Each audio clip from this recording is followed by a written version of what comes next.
Well, the MLS Cup Final is officially over. The 2024 MLS season has concluded, and the LA Galaxy are the MLS champs once again for the first time in 10 years. Hello, everyone. Welcome back to MLS Moves. Please make sure you like this video down below. Subscribe to the channel if you haven't already. We are 60 subscribers away from 5,000. We're going to hit that number before the end of the year. With your help, I know we will hit it. So make sure you subscribe if you haven't already and hit that little bell notification so you never miss a video. Well, I thought this game would be an instant classic, especially after the weight that this match held. You had the LA Galaxy, who haven't been to an MLS Cup in 10 years, which was the last time they also won one against the New England Revolution. And then you had New York Red Bulls, who hadn't been to an MLS Cup since 2008 when they lost to the Columbus Crew, ironically at Dignity Health Sports Park, or the Home Depot Center back then in LA. So this was the same place that they had lost their first MLS Cup. I thought that these two teams were really going to go for it and give a good battle, and it was not going to be easy either way. It was going to be a great matchup. You had the two hottest teams in Major League Soccer. You had the LA Galaxy, who were absolutely dominating in the Western Conference outside of the Seattle Sounders match, which was a good matchup, and they prevailed and won because of Dejan Jovic scoring in the 84th minute. Then on the other side, you had the New York Red Bulls, the underdogs of the playoffs, haven't lost a match or had a match drawn, beat the Columbus Crew, the reigning champs, in the first round, swept them, and beat Orlando City SC, beat the New York City FC, their crosstown rivals, just the unsung heroes of the playoffs. Two good teams that were in great form. Now, going into this game also, Ricky Puig was out. The LA Galaxy star player, arguably their best player, the guy that makes everything work, the cog in the machine, the most important cog, more touches than anyone in Major League Soccer. But they were able to prevail even without the Spanish number 10. Now, a lot of that had to do with Gaston Brugman, who seamlessly just filled in.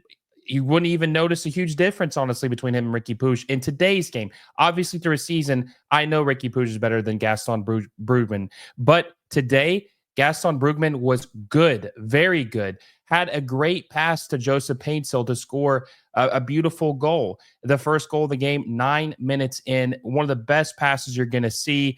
Absolutely threading a needle. And they scored to go up 1-0 on the New York Red Bulls early on.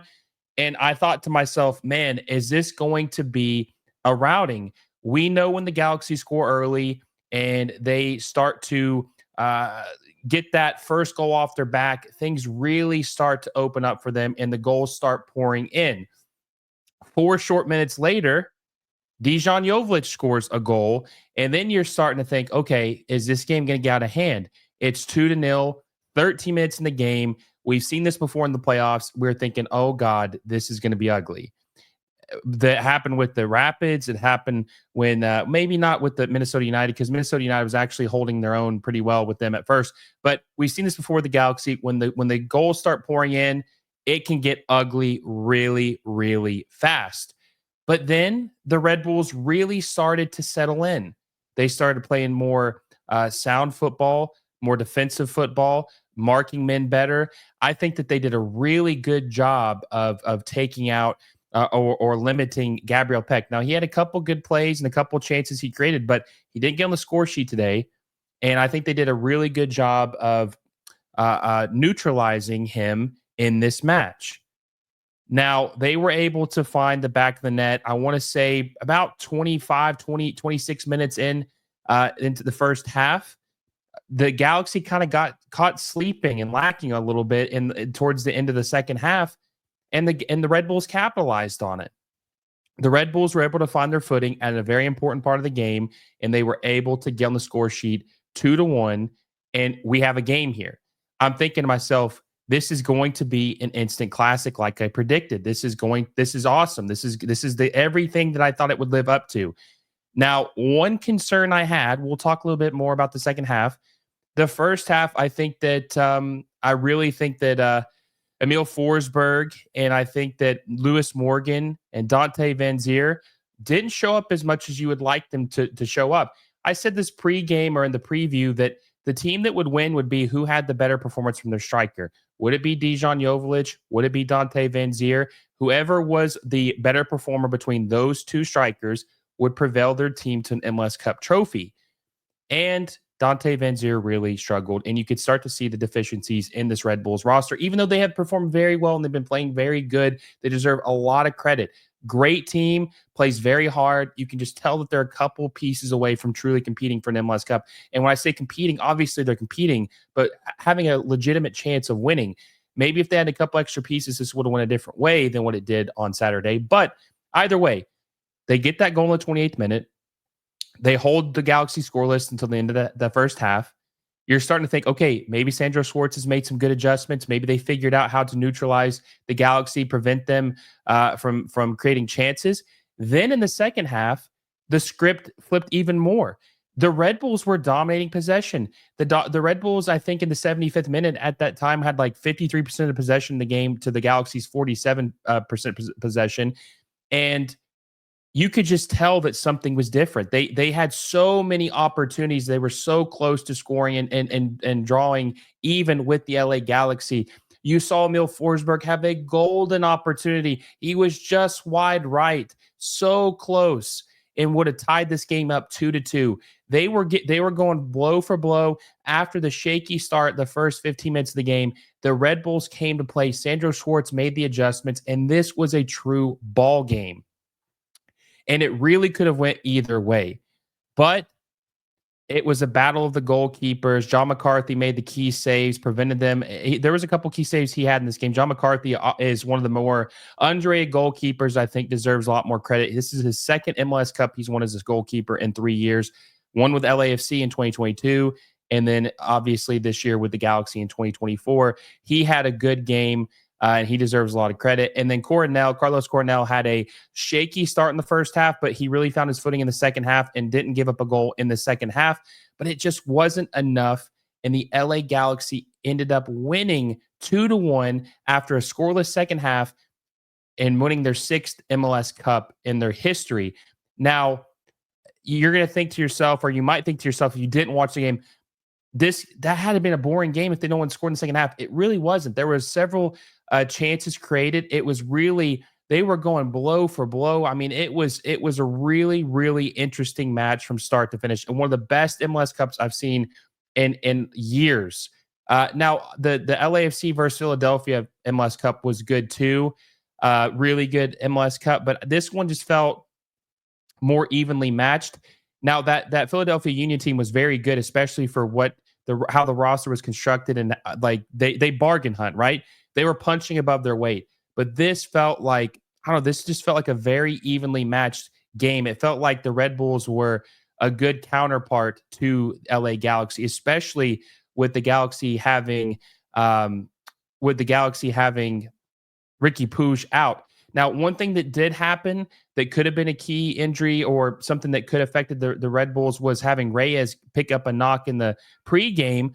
But Sam Elia, or Ella, however you pronounce the Swedish international's name, I've heard it pronounced a couple different times. I think he had a very solid performance and did a very good job finding his footing in the second half or after the first 2 goals.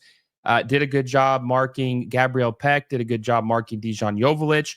And I think that he had a solid game in place of Reyes, and hopefully he'll get to start next year for the Red Bulls because I think he has a bright future. He's only like 20 or 21 years old, 6'5", Swedish international center back. Want to see him play more and see what he can do. But it was just not enough, and the LA Galaxy win their MLS Cup. Now, I want to talk about the LA Galaxy because this is a big deal. The LA Galaxy haven't won an MLS Cup in 10 years. 10 years. The team with 5 MLS Cups, the most in the league history, had went 10 years, and their crosstown rivals, LAFC, had won the MLS Cup in 2022, had won the MLS, or was the runner-up in the MLS Cup in 2023. The Galaxy not only hadn't won one since 2014, they haven't been to one since 2014. So this is a team that had really struggled to find their way back to glory like we had grown accustomed to seeing them do throughout their history. And a lot of people wondered if the Galaxy would be able to thrive in this new modern MLS because the rules have changed. The way you play has changed. The coaching style has changed. It's just not the same as what the Galaxy dominated in a decade ago. But they fired Chris Klein. They hired Will Kuntz. They built this roster not about what your name is or what the name on the back of your jersey, how many kits you can sell, what demographic you appease. They sign players based on the talent, the potential, the will to win. Joseph Paintsel and Gabriel Peck are the biggest reasons why this team won MLS Cup in 2024. And they are for any big club in MLS that's willing to spend, they are the blueprint on how to do it.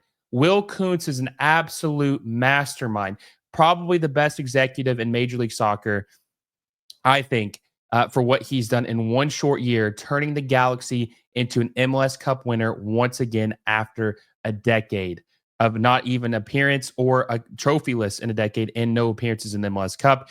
And one of my good friends, Chris Tucker, told me, who's a huge LA Galaxy fan, glad he got to go to the game. He told me that an executive told him years ago that the LA Galaxy are never more than one good window away from winning an MLS Cup. And damn if that's not true. I mean, we saw it. One great window turned this team around, and they are back winning an MLS Cup. And they're here. The fans should be celebrating. And this is good for the league. I'm going to do a video more about this, about why the Galaxy winning is good for the league, just to put the pressure on other teams. And it's going to make the league better. But after a long decade, they did it. They won the MLS Cup. It was a good season. Listen, I had a blast covering this season. It felt like a long season, but I had fun. This was the first year that I've done a full season on YouTube covering MLS and giving you guys content, and I had a blast doing it. And it's sad that it's coming to an end for this year. We'll start the next year up pretty soon with the off season. But this has been a great season, guys. I appreciate all the support and the growth we've seen, getting so close to 5,000 subscribers and hopefully hitting it before the end of the year.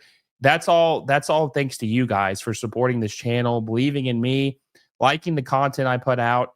I really appreciate all the support you guys show me, and hopefully we just keep growing from here. And it was a pleasure doing this with you. It was a pleasure covering the season with you guys. Congratulations to LA Galaxy on winning an MLS Cup.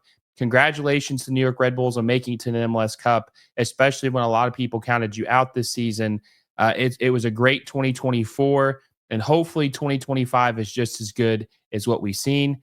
I hope you guys enjoyed this video. If you did, make sure you like it down below, share with a friend, subscribe to the channel if you haven't already, hit the little bell notification so you never miss a video.